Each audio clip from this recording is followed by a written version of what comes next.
how to set up MetaTrader 4 or 5 alerts on your phone.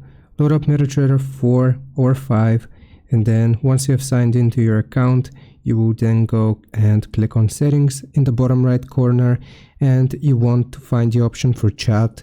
Could be called chat and messages as well. From here, what we need to do is to copy our MetaQuotes ID. Here it's going to tell us that it is going to be used for notify services, so we're going to copy this.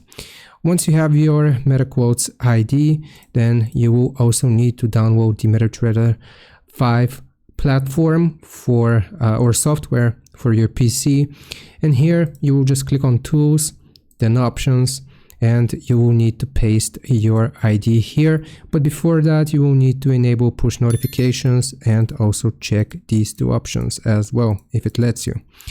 After you provide your ID right here, then you can test it and it should work after you click on OK. Hope this helps. Leave a like and sub. I'll see you next time.